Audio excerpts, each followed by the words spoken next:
嗨，大家好，我是坦平叔。今天是2025年2月5号，这一期咱们聊一聊农民，聊一聊农民的待遇，聊一聊农民的现状。这也是我回乡过春节见闻。最近有很多专家学者在各种机会、各种场合呼吁要提高这个农民的基础养老金，提高农民的待遇。这个关于提高农民待遇我在前年的节目里面经常也提。这个李稻葵大家清楚比较熟悉这个李稻葵他去年去了一趟越南胡志明什么河内之后似乎是受到了这个某种这个触动我记得我在我的节目也介绍过他拍他在越南的见闻，他感受比较深的就是一个越南人活得比较就是轻松，就不像咱们国内这么卷。为什么活得轻松呢？第二个，他说了这个越南的公务员也很轻松，到点就下班，甚至有的没到点，活干完了就下班了，干啥去了呢？大街上喝咖啡去了。这个李稻葵说的比较会，他没有说出来的话，大概其就是一不与民争利，二就是真正的放开少管。越南政府首先想到的不是征税，他首先想到的是就业，解决老百姓就业，老百姓就业充足了，政府的税自然就上来了。当然他还有其他的说法，大家应该看过那个视频那么这次李稻葵他又提出要提高农民基础养老金，大家可以看视频第一，从道义上讲，从我们的整个的社会福利的水平提高来讲，我们应该给农民提高养老金，这是我们亏欠他们的。第二，国家有这个能力。第三呢，通过增加农民的养老金，消费能够提升，消费提升之后，国家财政收入也能够收回来一部分，所以里外里呢，并不是很花钱的事情，对于中国经济的发展是大好事。提高农民基础养老金这个话题咱们一起谈一谈。农民的基础养老金太低了，大概目前是60岁以上的农村老人基础养老金平均下来还不到200块钱一个月，而咱们企业的职工的平均的养老金呢，大概在3000出头，也不算高但是比200多了。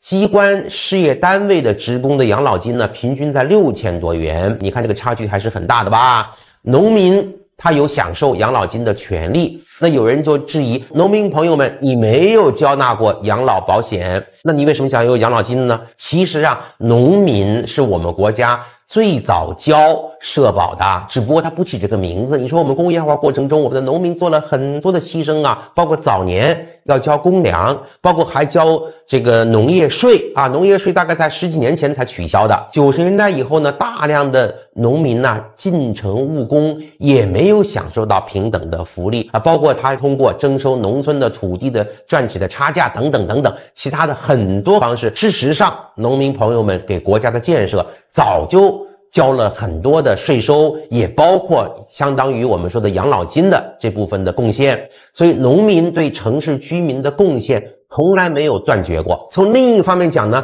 国家有没有能力来提高农民的养老金呢？完全有。咱们一起来算一笔账。目前农村的60岁以上的老人 1.3 亿人口，一年下来养老金的支出是 1.25万亿，看起来是一大笔钱，实际上并不太多。咱们中国一年的财政支出接近30万亿，1万亿多一点就能够解决中国一半老人的养老金的支出了。而且养老金的支出在中国财政支出的占比远远比发达国家低很多，还有很大的提升的空间。这里面我再强调我们的财政收入的水平随着中国经济的逐步的恢复到正常的增长的这个轨道，它上升的空间还是会很大的另外呢，特别想强调就是给农民增加或者提高他们的养老金呢，还有促进消费的作用。当我们给农民的养老金提高了，他们这部分人的消费会上来，消费上来之后呢，企业的销售会上去，这就在很大程度上减少企业之间的目前内卷式竞争的这么一个态势。既然国内的这个需求上来了，同时呢，我们的很多企业呢，也不必要踩踏式的一窝蜂的到国外去出口，这对于我们改善国际关系、国际形象都是有好处的。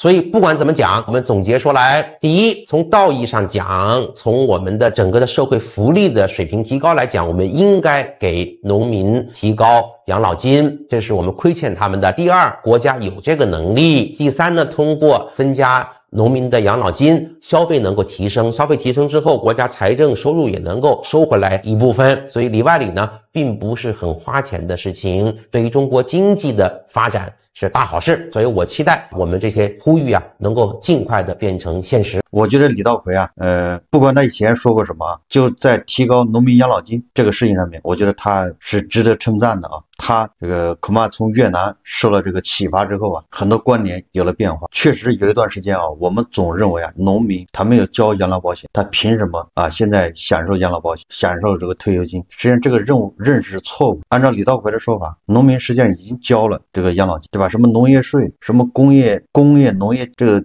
剪刀差这3个字，那是血淋淋的，它不是3个字啊，它是血淋淋的。剪刀差就是输血啊，就是农民在做贡献。所以李稻葵说的非常有道理啊。就首先从道德上，农民他不欠国家的，他是为国家做了贡献的，国家理应去照顾这些农民啊，这不是什么扶贫，不是什么施舍，这是应该做的，这是责任和义务。第二个，如果是渐进式啊提高农民的养老金，那么这个钱也不多。这李稻葵也说了，渐进式什么意思啊？就不是说一个农民退休金一下就提高了3000啊，跟城市居民一样，不是这个意思。你逐步提高，你随着农民越来越少，对吧？你这整个的数字啊，其实没有增加多少，而且农民本身他提高了，他也有消费啊。现在啊，我所知道的这个安徽的农民好像只有140吧，大概就是上下一个月啊。那有的地方恐怕多一点，长三角、珠三角这经济发达的地方，农民这个基础养老金恐怕高一些。那不管怎么说吧，那平均大概是200左右。如果你一次性的给他提高到300、400，那这个农民的首先他的生活待遇、他的获得感啊，他的这个幸福指数都是会急剧上升，叫飙升。这个我是问过的啊，我利用这个春节啊回去啊，我问了很多农民，我问他们一个月大概多少钱，就是140都一样。那我就问他们，我说假设啊，一个月给你多少钱，你就能管吃管喝，就够吃够喝啊。大部分人说啊，300块钱应该够了，但是你说越多肯定是越好。300什么意思啊？一天10块钱，为什么呢？他们说啊，首先基本上一年四季菜他不需要你管，他是农民，他是再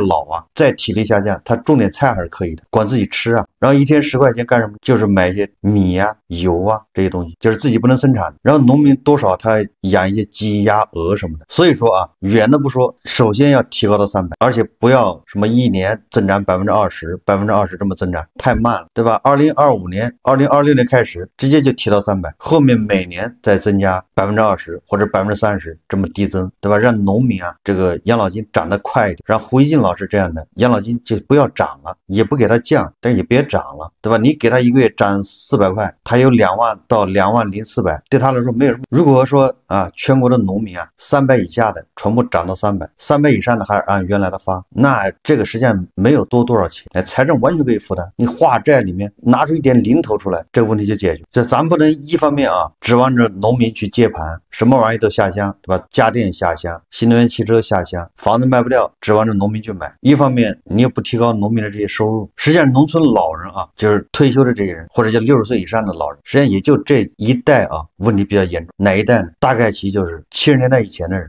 这么话这个简单啊，但是这样比较直观，就是70年代以前的人，这一批老人是比较麻烦一点，因为他们经历的时代，他们吃的苦不一样，然后他们的积蓄也不一样，他们可以说没有积蓄。70年代以后的人呢，正好赶上改革开放，他这批人啊，大部分或多或少都有一些积蓄，正好你看到90年代打工潮啊，就是去广东打工，去江苏打工，很多70年代的人赶上，一直打工到现在。他们有的人甚至后来还交了社保，在单位慢慢的社保也正常化了。他虽然是农民工，但也有很多一批人交了社保，对吧？也有一批人后来自己交灵活就业那个社保，还有一批人在农村也参加交了社保，各种各样的啊，就是解决方式不一样。总之他们这一代人比那个70年代之前的人要好，要稍微有保障一点。所以说最困难的是70年代之前的人，他们吃的苦是够多的，他们在年轻的时候把自己身体整坏了，那个时候走集体，有很多人不懂啊，我在这给大家普及一下。那个时候农民一到冬天干什么？不像现在的农民到冬天，当然了出去打工不一样啊，或者是有的不打工在家的，冬天都没事干，休闲娱乐。过去的农民啊，就改革开放之前的农民，冬天干什么？冬天是兴修水利。什么叫兴修水利？这个说简单的就是过去的劳役啊，就是古代的劳役，就是每家必须要出几个人劳力，要干多少天，干什么呢？主要是挑河道、挖淤泥、修河，那个条件非常艰苦啊，是自己带饭吃。有的时候恐怕根据工程不同啊，很多时候是自己带饭吃，然后住在什么地方？住在就是工地上面。那个时候修河道，你也不能修河道不是在你们家门口修，恐怕离你家恐怕10几里或者20里路，大家集中起来去那个地方去修，那你不可能说早上出门晚上回来，那是做不到的。所以只能在工地那儿搭棚子，简易的棚子，集体在那儿睡，风餐露宿啊，吃不好睡不好，完了那是干苦力活，挑淤泥啊，那比干农活要累得多啊。很多人身体就那时候都累垮了，对吧？这个一身的病啊，心修水利，这种事情到什么时候结束的呢？到90年代才结束。他们年纪更长一点的，对吧？那正在长身体的时候遇到了这个3年自然灾害，你想想，那身体就垮了，对吧？正在长身体的时候你需要营养，结果你没得吃，所以啊，有一代人他身体不仅身体差，而且这个身高啊，你一看就比较矮小，就没长好，对吧？正是发育的时候赶上没得吃。而这一批人呢，你看现在很多都是60多、70、80了，如果你再不给他提高这个养老金，恐怕你后面再提高人家享受不了了。所以说政府啊，这个时候应该啊做点实事啊。这个是花少量的钱就可以收获这个民心。关于这个提高农民养老金、提高农民待遇，这个前一阵子不是在各个省都在开两会嘛？那么安徽省的这个政协委员叫安超，他就提议啊，提高农民的基础养老金，让农民能够体面的安度晚。这个大家看视频啊。省级农民基础养老金的标准一般在150元左右每个月。对一个60岁以上的老人，体力下降，收入微薄，如果生病的话，那更加艰难。那么为此，我建议提高农民基础养老金的财政补贴，缩小与城里养老金的差距，创造一定的农村的岗位，提高他们的收入，建设一些休闲的设施、养老场所，让农民能够体面的安度晚。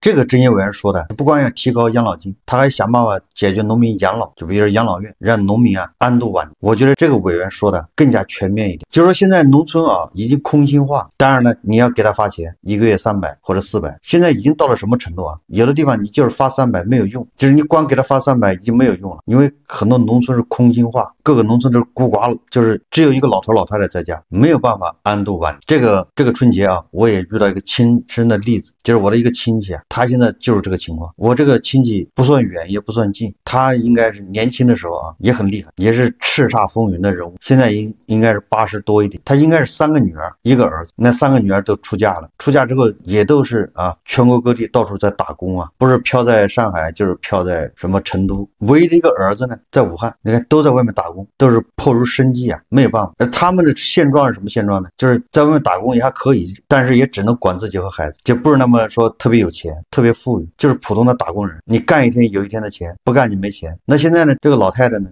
丈夫早就去世了，就剩1个人在家里面。你说这个她4个子女啊，也没有办法说把她带在身边，所以就这么老太太1个人在家。这老太太就是年轻的时候干的活多，就是我刚才说的啊，心修水利，走集体，那个苦活没少干，所以身体也垮了。现在一身的这个基础病啊，3高，然后还血糖还高。目前的现状是行动不便，这走路都困难。你想就这么一个老太太1个人在家怎么解决？他4个子女啊，随便哪个回来，那基本上另外一家就是他那个子女啊，他自己就没法管自己的生活。所以现在这个老太太养老就成了一个大问题。实际上啊，很多农村的老太太都是面临这个问题，子女都在外面打工，没有办法回来，顶多春节回来一下，就待2天3天，又得谋生呢。这个不是一个老太太问题啊，实际上是农村老头老太太都面临这个问题。那怎么办呢？那他的子女啊，没有办法，只能在家里面每个房间装上摄像头，然后就是时不时的看一下摄像头，看看老太太还在不在，是不是摔倒了。老太太如果摔倒了，那赶紧给那个旁边的邻居啊或者亲戚家打电话，让人过去看一下，变成远程的监控。农村里有没有，或者镇里面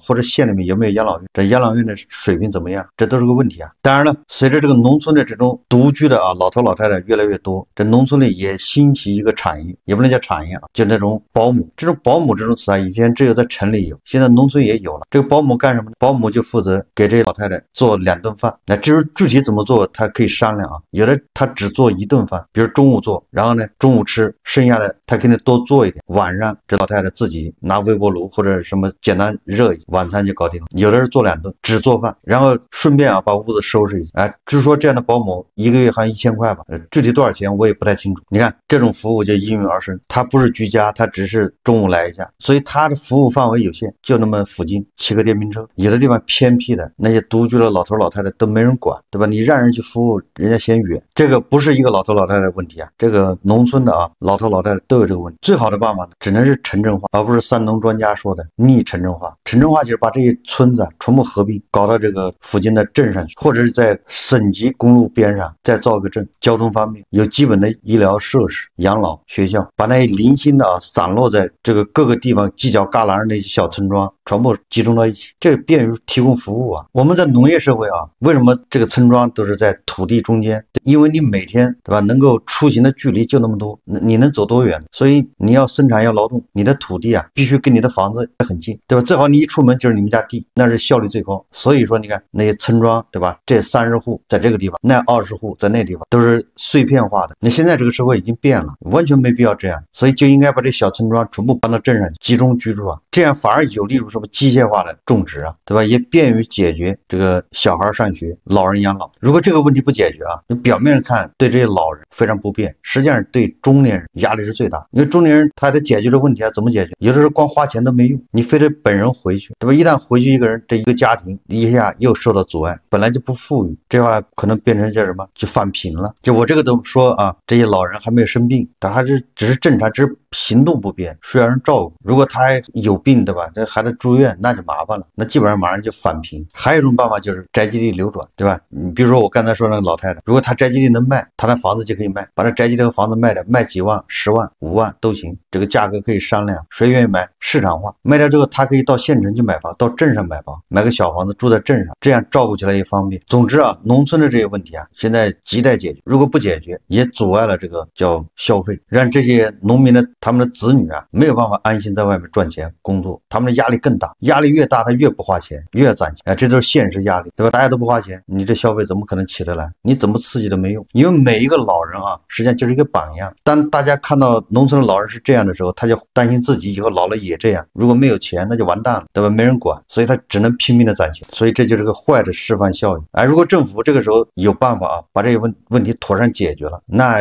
反而让这些中年人呢，他们就放心了，老了那大不了也就这样，对吧？去养老院或者怎么着，觉得有保障，那他这个时候他就敢花钱了，他就没必要去玩命攒钱。所以说啊，这个要想刺激消费、拉动内需，当务之急是要解决这些农民啊基础养老金，想办法提高农民的这个叫待遇，让农民啊能够安度晚年。那这就是个好的释放效应。否则的话，你越宣传，你越刺激，越只能得到一个相反的结果，人们越来越不相信政府说的话，这就是塔西佗陷阱。好，这期节目我们就聊着，感谢大家收看。如果喜欢我的节目，会订阅转发，也可以在下方留言评论，谢谢大家。